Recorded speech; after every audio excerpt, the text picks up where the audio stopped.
Okay, good morning, everyone. We are completing the beautiful and meaningful and demanding speech of the Rebbe that the Lubavitcher Rebbe gave in 1991. And because the Lubavitcher Rebbe, he is the Moshiach of our generation. So this gives you a little bit of an idea of what Mashiach is going to do in a big way. And what he's promising is going to happen in even a bigger way. And namely, first of all, the world will be educated. People will understand what God is, and they'll understand how precious and joyous a gift is every moment of our lives, and how every person, human being, is tremendously valuable in God's eyes. And what we do and what we say and what we choose is even more so. That's what Mashiach is going to do, to show how wonderful this world is. People won't think about going to heaven anymore. It won't be a concern. Oh, very good. Good morning. It won't be a concern about everybody going to heaven. People will just appreciate the Creator. Like it says in this week's Haftarah, all flesh will see that God is speaking and creating the world. Oh, that's pretty good. You see that God is creating you, is creating me, is creating. So there won't be any more jealousy because everybody will feel that they're just their whole life and their whole being is this amazing gift. And people will feel responsibility. People won't have any won't want to waste time and picking out other people's faults. Unless maybe it's to help them to serve God. I mean, it's a good thing to reprove your friend if they're making mistakes. Very good thing. But to do it in a way of love because you have a common goal. And the common goal is to fix up this world, perfect the world, bless the world. So let's go. So that's what we learned in the previous days. You can look on YouTube, on this channel of YouTube, and you can see what exactly was. Look at the Dvar Malchut. You can see exactly what this speech is talking about. How Nachamu is double comfort. God is comforting us double for all the troubles that the Jews have experienced. That's what it says in the prophet also, Isaiah. God will prophesy, will comfort us, doubled and redoubled and redoubled and redoubled and redoubled and redoubled on all the pain and suffering and unanswered prayers and tears and blood and tragedy and frustration and enemies that the Jews have, persecution the Jews have experienced for all this time.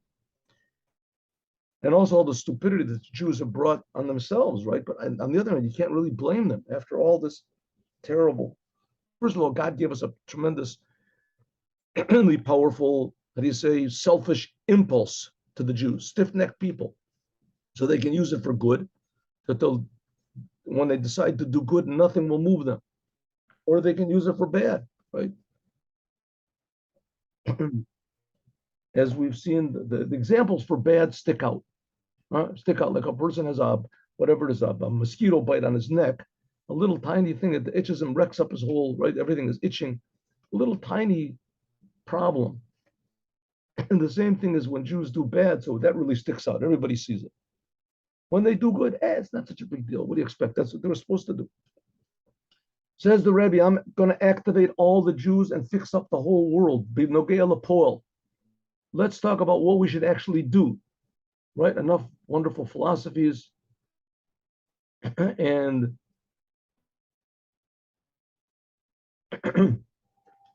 how do you say the paradigms and values, etc. What about action?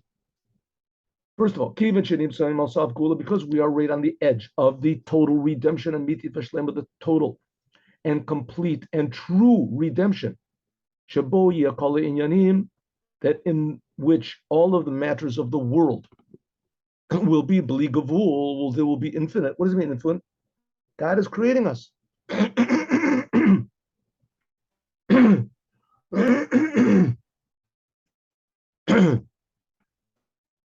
So Tzorich liot, there has to be hata'ima, there has to be the taste. Erev Shabbos, this is before Shabbos, it's a good thing to taste all of the foods of Shabbat. I have a little taste. I must admit that I do not do this, but it's a good thing to do. Those people who do it, it's a good thing to do. Usually I'm pretty busy, whatever. I got all sorts of excuses, but not hungry. But okay, maybe you're not hungry for the actual food of Shabbos, but I am hungry for the future redemption. And just when the future redemption, you should, it's a good thing, and the future redemption will be like Shabbat. So it's a good thing to have a taste of the nourishment of the blessings that we're going to get in the redemption, which is Shabbat, right before Shabbat. And now we're right before Shabbat. We're right before the redemption. We should taste a little bit of this infiniteness of the future redemption, which we don't have any idea what this is. Which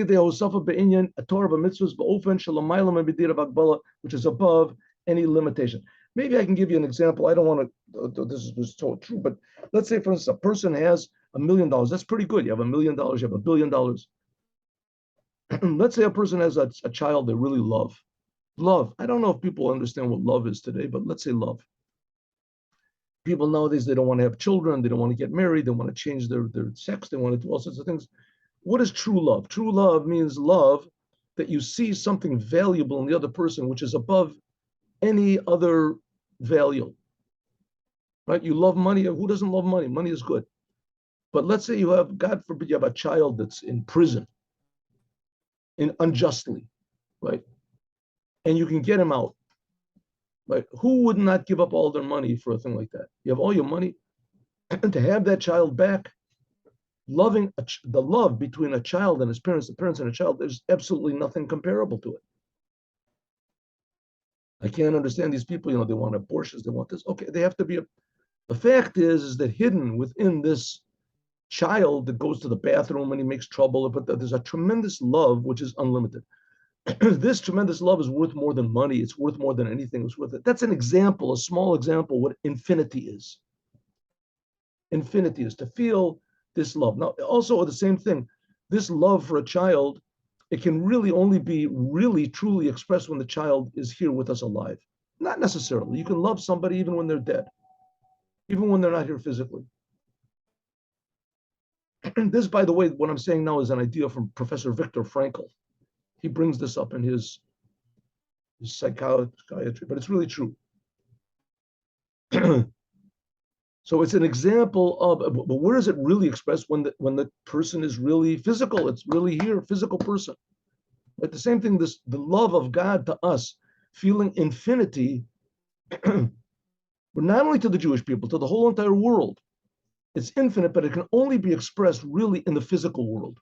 This idea of going to heaven, that's the goal of life, that's a big lie. It's a big, terrible, negative lie. The purpose of being in the world is not to go to heaven. There is such a thing as heaven, definitely is, but heaven is not the purpose. The purpose is to be in this world and to reveal godliness in this world. It's like the person, his child is taken into prison, so you say, he's taken it, so listen, he's going to die anyway, right? I mean, everybody's going to die. I'm going to die also. So what's so he'll go in heaven, he'll be pure, we'll put his picture on the wall, we'll remember him, right? And meanwhile, I'll keep my money. That's a good solution, right? But love is not logical. He's willing to spend anything to get his son out. If he's a genuine father, if he loves his son. Or if he can do it some other way. Maybe he can do it some other way. I'm talking about this is the only way, right?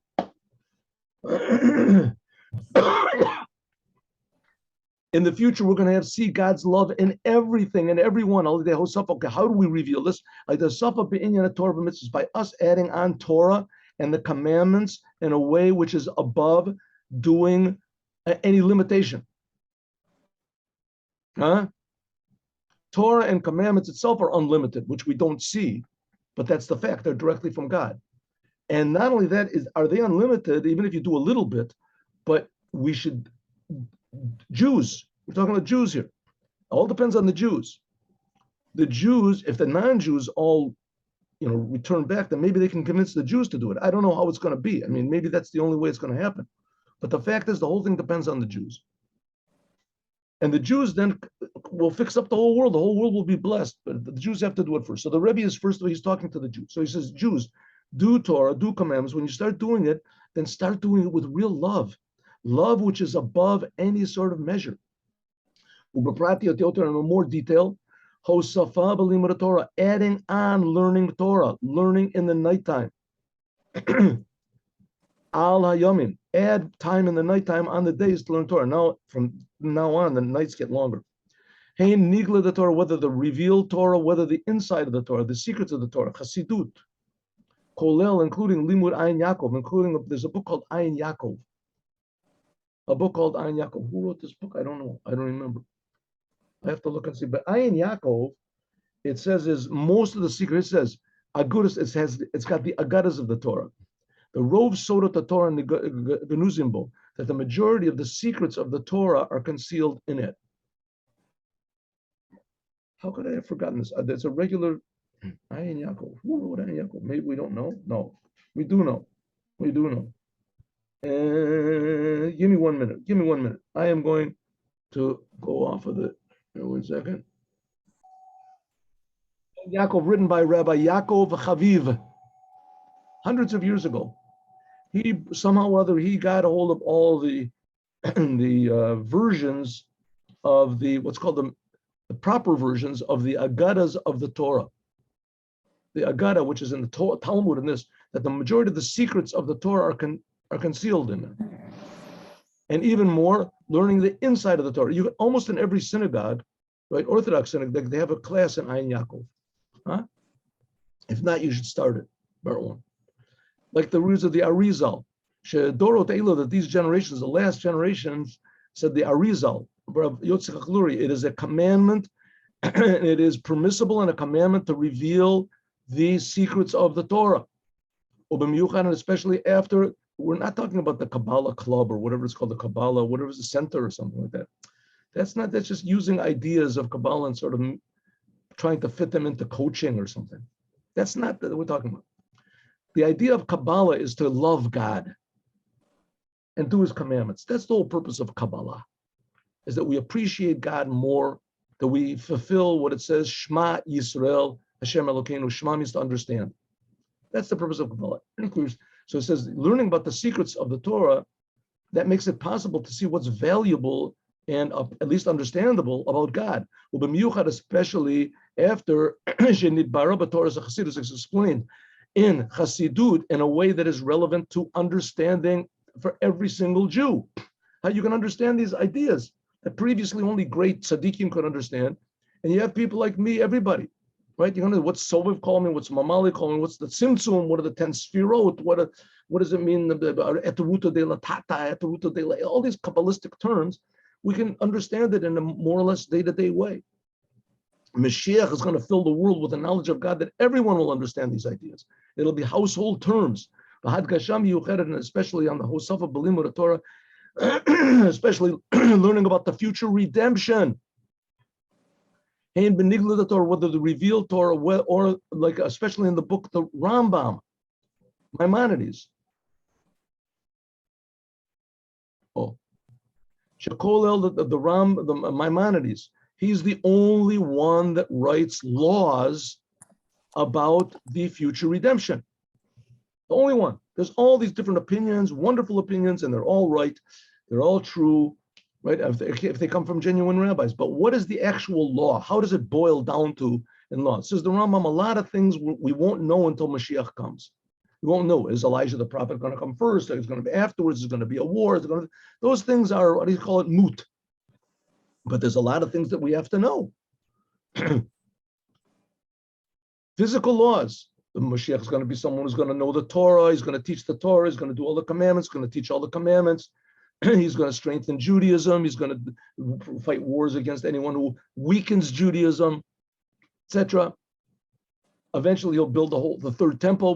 Now we should learn the laws of the third temple, right? Learn the laws of the third temple. That's going to hurry up the coming of the Mashiach. The Cain and also the laws of the kings, right at the end of the Rambam, and the laws of Melech HaMashiach, and also to learn the inside ideas of all of Chassidut Chabad is only about Mashiach. That's all it's about. the revelations that are going to be in Mashiach, how everybody's going to feel. One second, let me fix my. Oh, there we go. Air conditioner. I'll also learn shit. So what do we have to do now to bring Mashiach? Number one, to learn. Learn Ein Yaakov. Learn ideas in Kabbalah. Learn especially Chassidut. Especially learning ideas about the future redemption, about the third temple, about the temple in general, and also the laws of right Mashiach, and also to learn right Chassidut. It says like the God said to Rabbi Shimon Bar Yochai, Elijah the prophet said to Rabbi Shimon Bar Yochai, he said, "B'hai chibura dalach," with this book of yours, the teachings of yours. He said to Rabbi Shimon Bar Yochai, Yifkon Bey Minagaluta, the Jewish people will go out of exile, all the world will go out of the exile, Berachamim, with mercy. The Zohar, Yesh Eloi Miyuchad Balimud Chalakim, the Penimis Torah, there's a special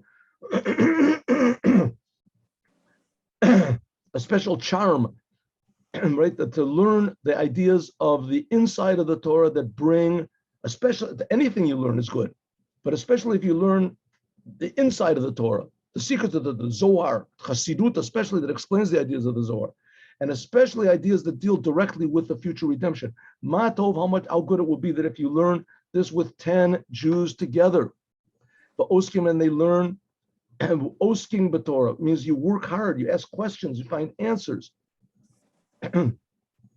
Kahora'ah, the Dvar Mishnah Shalom Din, the Pirkei Avot, like we learn Pirkei Avot every Shabbat.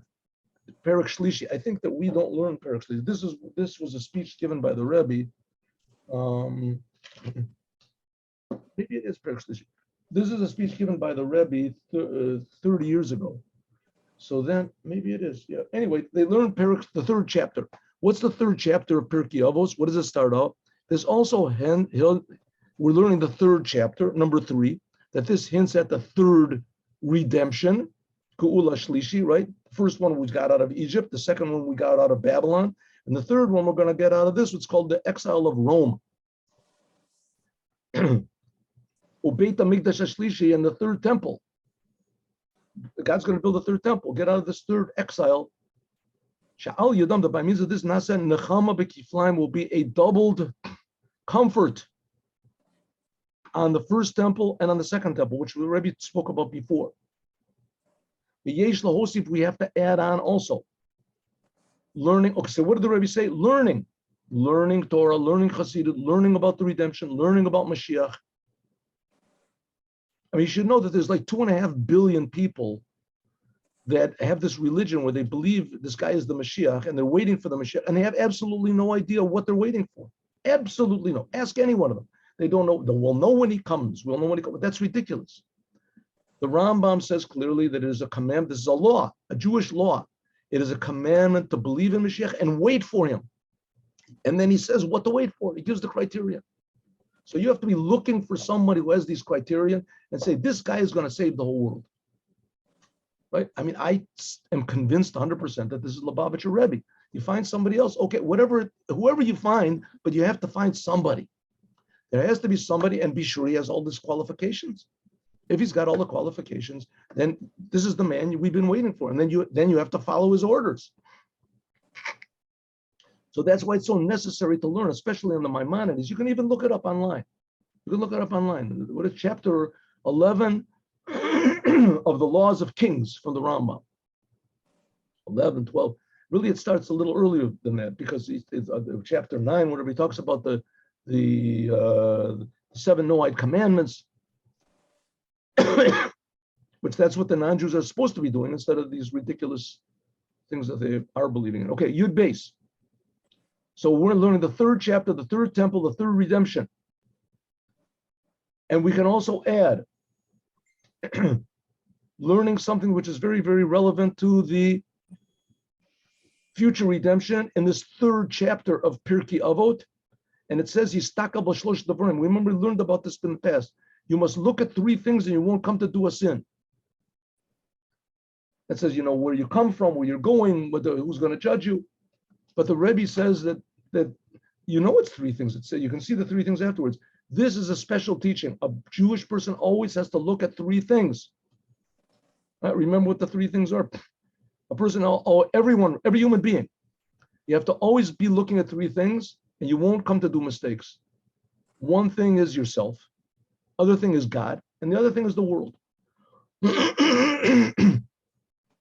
Don't be an egotist and just look at yourself. Don't be a religious fanatic and just look at you and God. Don't be concerned only with doing good deeds and not knowing what they are. You have to do good deeds according to God, right? Napoleon, he wanted to fix up the world. He didn't do it according to what God wanted. You have to look at three things. These three things then, Shlosha Dvarim, these three things, we can say that this hints at the third redemption and the third temple and the triple redemption that will be in the triple holy temple. What do you mean triple? That the holy temple will have we learned this previously, the blessing, the advantage, the unique holiness of the first temple, which came from God alone. Also the unique holiness of the second temple, which came from us from below. We did tshuva. It'll have both of them together and a third thing, which is even higher than both of them, that will include in both of this it'll include both of the miracles of the first redemption and the second redemption, the first temple and the second temple, everything all together. And that's what it means. Look at three things. Means you have to look. The Rebbe is trying to get us used to understanding that the future is really beautiful and it shouldn't be the future. That it's just waiting right now. We just have to reveal it. Histakel daika. Listen, what did Adam do? When Adam ate from the tree, so what did he do? He covered up the fact that the world is good. He didn't make the world bad. When Adam ate from the tree, he covered up the fact that the world is really good. God said it was good. Tov me'od. The world is good. When Adam ate from the tree, he covered it up. Some say that God said the world was very good after Adam ate from the tree. In any case, the world is good. Life is good. Human beings are good. God is good all the time. It's just covered up. And our job is just to reveal it. That's why it says you have to look at these three things, istakel, to look, to see. You have to see, to think deeply, even more in the idea of this future redemption and how all this good that's concealed will be revealed. And they'll be added on another thing that God will himself, because of our work, God will reveal even a higher level of good. We're talking about good here. In this world, we don't know really what good is. I said before, a little bit of it you can see. Parents love their children, children love their parents. That's a type of good which is infinite. Type of good. If it's genuine, even that's messed up today. But mitoch tzipia, with an expecting, a longing, an anticipation. Vishtokakut, and a longing, especially achakelo b'kol yom shiavo. That's the language of Maimonides. You have to wait for God that he'll come every day. We're not that the commandment is not to wait. The commandment is that he's supposed to come every day. And if he doesn't, we're supposed to be tremendously disappointed and broken. Katit lamaor. Why didn't Moshiach come a second ago? But on the other hand, we have to be tremendously happy. In 1 second, he will come. God knows what he's doing. We have to wait that he's going to come now. If so, will you wait? We're now at the edge of the redemption. Shistaklut b'shlosh devarim is yoter saved, and even more yoter as it's 1 more second. Yesh lomer, we can say she's talklut b'inyan geula shlishit beit hamikdash shlishi, looking at the third redemption and the third temple. These three things. This also causes shlemut b'kol inyani. This brings about a completion, a wholesomeness, a joy, and love in everything that you do in these three things. Namely what? Three things? Another type of three. Torah, learning the Torah. Avoda means prayer. And Gamilat Chasadim means doing the commandments and giving charity. That we do this by means of the three garments that we have. What are the three garments of the soul? Thought, that's Torah. You learn Torah, you have to think. Dibur, that speech, is prayer. Mice, actually, you have to say the words of Torah also, but okay, this is sort of interchangeable. Umaisa, that's deeds. giving charity, doing the commandments. That the service of God that you do is not in a divided way. I like learning Torah more. I like giving charity more. Everything will be unlimited. Is it possible for us limited people to do unlimited things? So the Rebbe said, no, it's impossible. We're limited. We can't do impossible. But when you're connected to God, everything is possible. That's what it said in the Haftorah. Remember in the Haftorah, God said, I'm going to gather all the Jews together. I'm going to bring them to Israel. You think I can't do it? Tell me, do you create the heavens? You create the earth? You told me what to do when I made the seas. God is doing miracles constantly. We don't see it, so we're used to it. But if we connect ourselves a little bit, we'll find all of a sudden we do things we never thought we could do. We don't realize who we are. Like I say, since Adam ate from the tree, this good has been covered. And it got covered more and more and more. And when there's no limit, then there's completion in everything you do. We can add onto this. Maybe I'll give you a small example. I don't know if this is good. This Tisha B'Av, so we're fasting. So you're fasting, you feel pretty miserable. You're fasting, you feel weak. So I said, listen, I can't just do this. I got to go out and ask people if they want to put on tefillin. But I said, but listen, I'm tired. I'm this. I'm a bad mood. I'm this. No, you got to do it. So I figured, okay, listen, I'll just do it. And I got in my car and I said, listen, why should I do it alone? I'll call this other guy up and I'll shame him to going with me also. Come, let's do it. I'm tired. I said, listen, that's what I said. Come with me. Okay. So he came with me. So we went to this hospital nearby, and I bought 4 pairs of tefillin that are sort of nice. And so he took 2 and I took 2. We're the same. We also go every Friday, so it's not that big a deal. But to go, I mean, it's not a tremendous novelty. It's not like, I jumped out of the coffin or something there. But nevertheless, it was close. So I went down there. I just opened up the thing. I figured, listen, I'll stand here for 10 minutes, and then at least I'll say that I did it, All of a sudden, people came. I want to put on tefillin. Let me put on tefillin. A nurse is pushing. This is Israel, right? He's pushing the sick guy. Sick guy says, stop, I want to put on tefillin. He says, if you want to put on tefillin, then I'll put on tefillin. I must have, in the course of an hour, put tefillin on 20 people. And the person who was with me also, the same thing. If you decide to do what the Rebbe wants, then all of a sudden, you find miraculous things. That's the idea of the Moshiach. That's the idea of the Moshiach, that he opens up potential that you didn't have. And believe me, I could have stayed there for another 2 hours also. I don't know why I didn't, because I don't know. Okay, we can also on this, what we said before, learning Torah. By the way, if you don't go out, and if you're a Jew, you should go out on Fridays and put tefillin on people. And if you can't do it alone, find somebody else to do it. And if you don't know how to do it, then go to your local Chabad house or your local yeshiva and ask them if you can go with them. Because it's an amazing thing and it'll make you feel young again. And it helps people. There's people that no one, the Lubavitcher Rebbe himself, there's people that would not put on tefillin with him, and they will put on with you. That's what I've experienced. I mean, I haven't experienced with the Rebbe, but I have experienced it.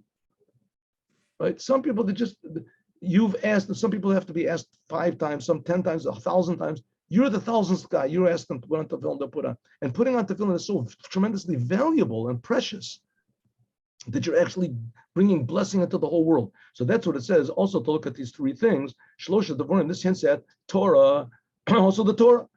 Excuse me, the Torah is also triple.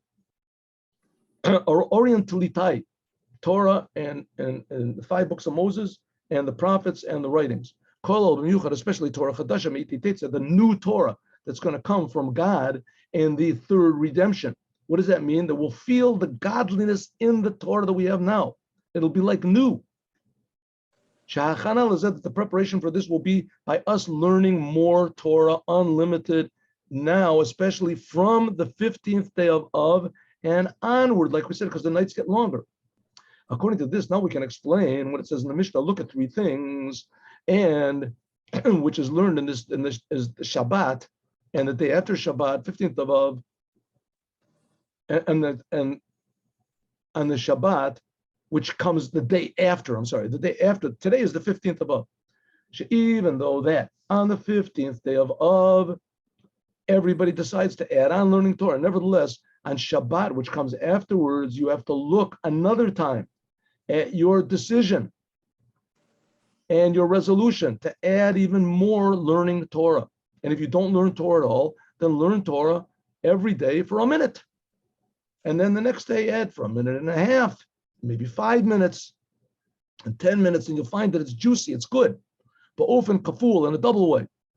And if it doesn't work to learn with this person or with another person, there's so much learning you can do on the so a Gemara of a Talmud and Mishnah, amazing. But until sheyeh ba'ofen and a matim v'roy lahakana me'ayin v'dugma b'li gavul, without any limitation, something like the new Torah that God will teach us. What does it mean? That we'll feel the godliness in the Torah, the unlimitedness in the Torah, and the unlimitedness in the Jewish people that God gave the Torah to. This is the completion of the triple Torah and the Gula Shlishis in the third. Okay, now this what we just said is very nice to say, but when you actually sit and learn Torah, then you can, if you think about it, you can feel something is going on. Now, of course, certainly it is possible to learn Torah, and it will not, like I learned from my teachers, that if you learn Torah, it automatically fixes you up 15%, 20%. You learn Chassidut, it fixes you up another 15%. The other 70% you have to do on your own. But nevertheless, that 15% that it does fix you up, it fixes you up. It gives you a little bit of infinity. May it be God's will. Should be staklut, when we look, means also we think deeply into this idea of the future redemption, the third future redemption, and the third temple. You have to look at these three things that you will merit immediately to actually see the future redemption and the third temple actually take off a miyad mamish. And simply, it means b'Shabbat Parshat Et Chanan. Shabbat Parshat Et Chanan, Shabbat Nachem. By the way, where it says that there'll be a new Torah, it also says there'll be a new heavens and earth.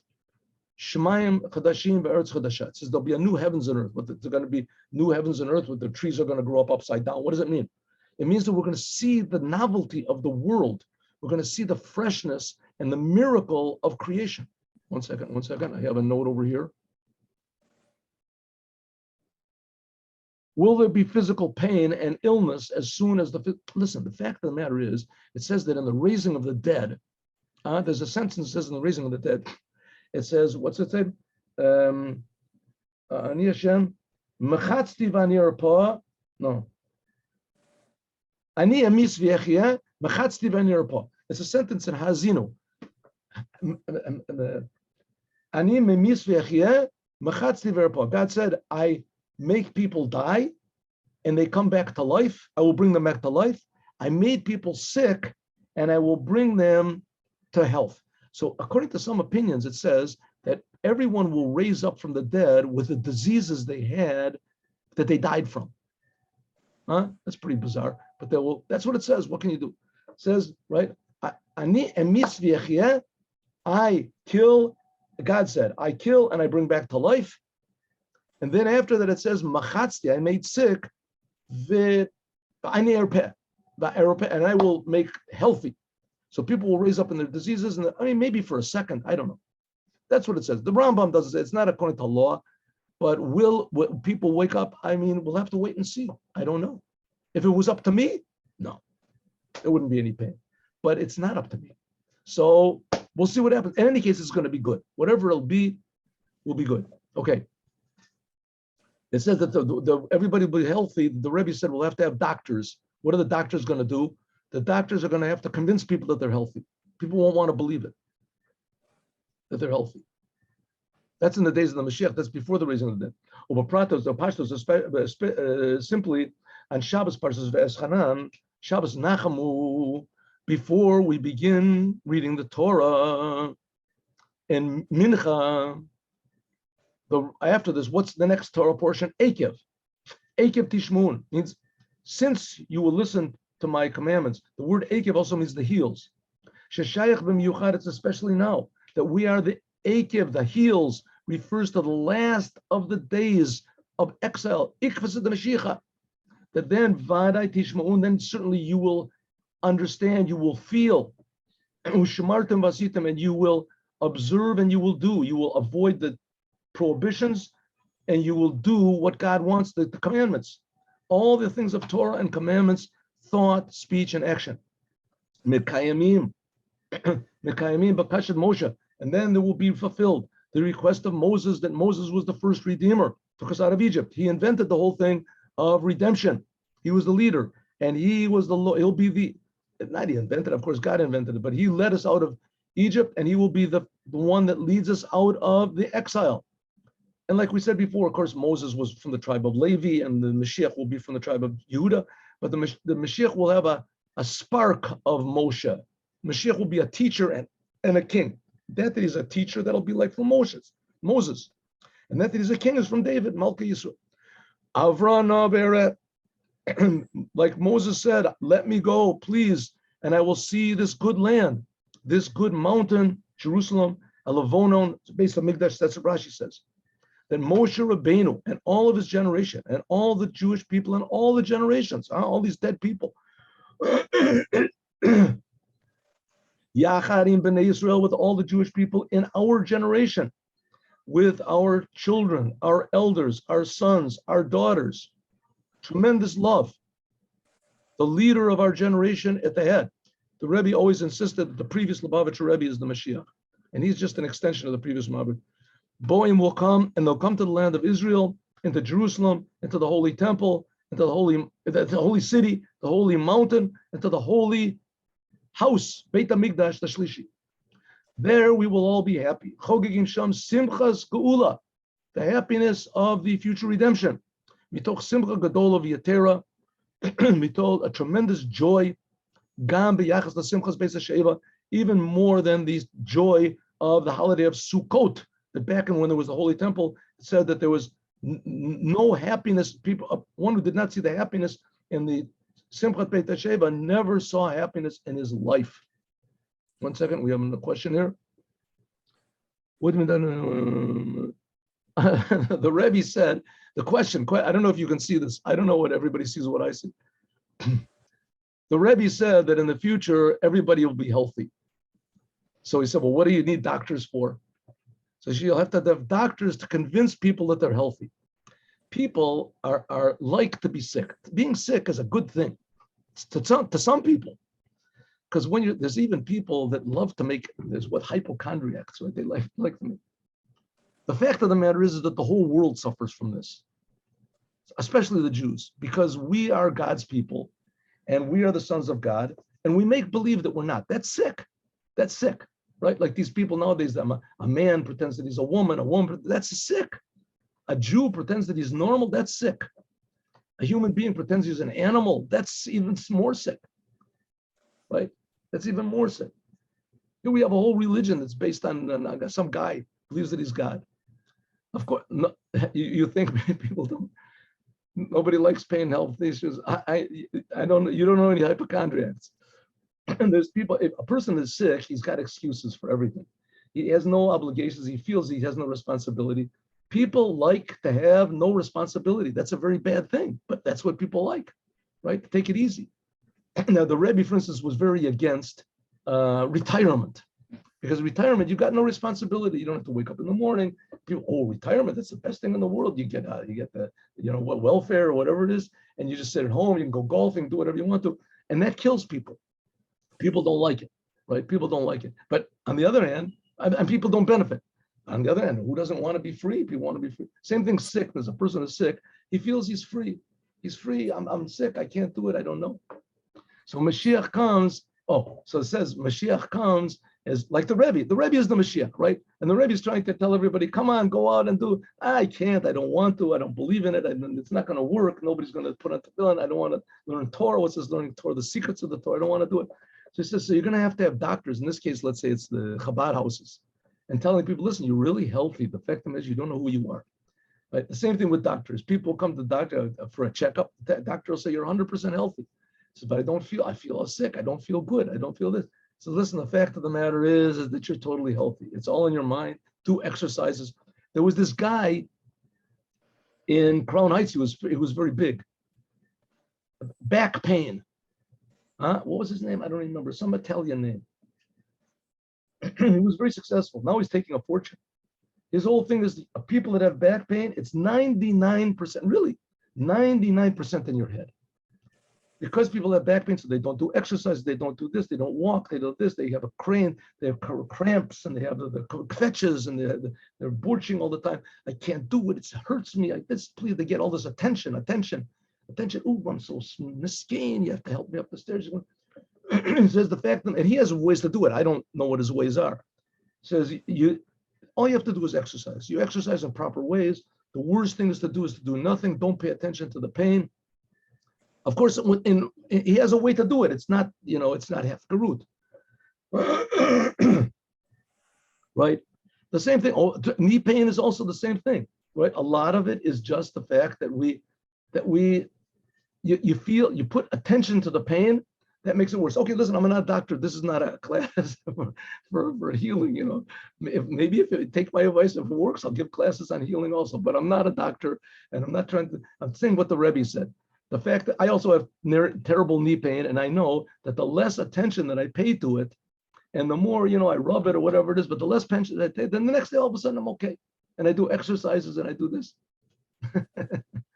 I mean, I'm not saying that I go into, kickboxing matches or something like that. But on the other hand, right, people will be healthy, but people still have free will. And here we are. We're in the days of the Moshiach. The Lubavitcher Rebbe is the Moshiach.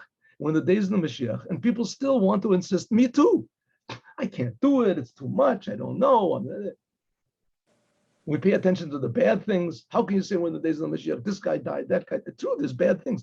Our point is to pay as little attention as possible to these things. All the dead people will raise up. This Baruch Hashem, people were alive, right? That they died is a terrible thing, but they were alive was even better, that they lived.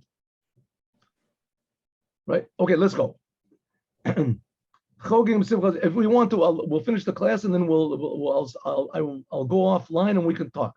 There'll be a tremendous joy, even greater the joy than the joy of the Simchas Beis Sheva. In the language of the rabbis, at the end of Masechet Tainit, that talks about Tu B'Av.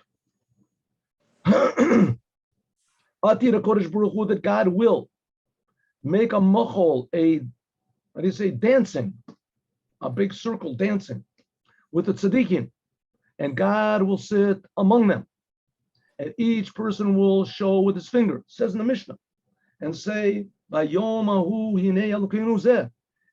will say, this is God.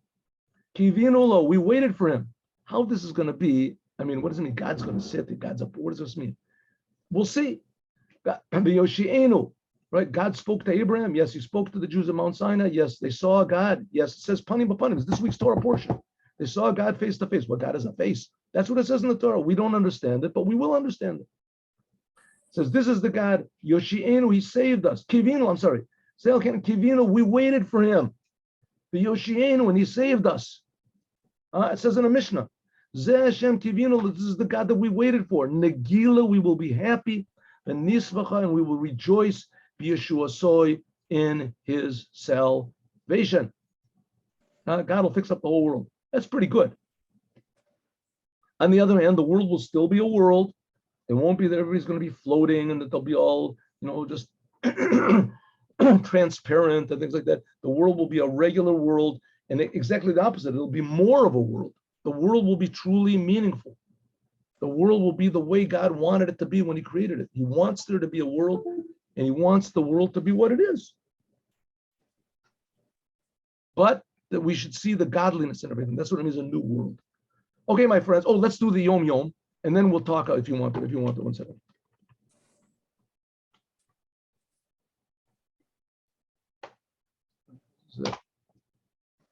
Oh.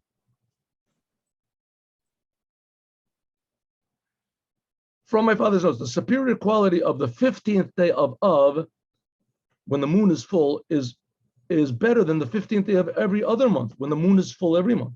The 15th, this is the completeness of the moon, but the moon is just receiving light. But on the 15th day of Av, this light is firmly fixed. Why? Because it's the ascent is in the reverse proportion to the drastic descent of Tisha B'Av. Let's take an example. Your grandfather is terribly sick, and he gets better, and he's back to health. So, it's such an amazing miracle. But before he was sick, he was also healthy. right? Why didn't you say, here, we're healthy? Why don't we say, whoa, what a miracle, I'm healthy, I can this? We don't feel it, right? We don't feel it, because after, God forbid, a person is sick and he becomes healthy again, then we appreciate it more. It's a new type of a light. That's the same thing. The 15th day of Av, this comes after the terrible sick descent of Tisha B'Av. That's the meaning the sun's power is weakened. On the 15th day of Av, the idolaters, they have their calendar by the son of evil. Shemesh Hara, what does it say? Chama Bisha. It says not evil, the bad son. Listen, the fact is the exile that we're in is really the exile of Christianity. It's the exile of Rome. And all the countries which are ruled by that religion, their calendar is totally a solar calendar. There's no connection with the moon at all. Right? In Judaism, the first day of the month is always when the moon is just beginning to shine, a little sliver. By the non-Jews, the beginning of the month of June, July, August, it has nothing connection with the moon. It says that the sun becomes weaker. On the 15th, it says the days become shorter and the nights become longer. In the days of the sanctuary, the nations were subservient to King Solomon. So certainly it will be in the future when all the nations, it says, will run to the Moshiach. The Rambam, he brings over there from Isaiah, from Jeremiah 16:19. Look it up. It says that all the nations will realize that they have been fed lies. Sheker nachalu avoteim. In a state of total bittul, nullification, that God will remove the spirit of impurity from the world. Right? Mashiach will come. He's not going to punish people. He's going to make people happy. People will not worship these sick religions anymore that talk about death and cursing and what is it? And hell all the time. I will remove the spirit of impurity. A token of this is experienced on the 15th day of Av when the sun is weakened. May we see it happen quickly right now. Right. Okay. Oh, here we go. Okay. Paul just came in. So I'm going to tell you another sikh of the Rebbe. Right? Another sikh of the Rebbe. What are you talking about? The future? Will it be healthy? Will it be this? We'll see what happens when it happens. We'll see when it happens when it happens. Right? The Rambam could be like you say, all of a sudden everybody is just going to be healthy and that's it. No, the Rebbe said, what are the doctors going to do then? Says a lot of people have to be convinced that they're healthy, even though they're physically, okay, we'll see. Anyway, maybe not. Maybe not. Maybe, we'll see what happens. Let me just say another short sikh of the Rebbe. I wanted to make this, you know what, maybe I will make it. 1 second. Here. Oh, okay. I'm just stopping the share for a second.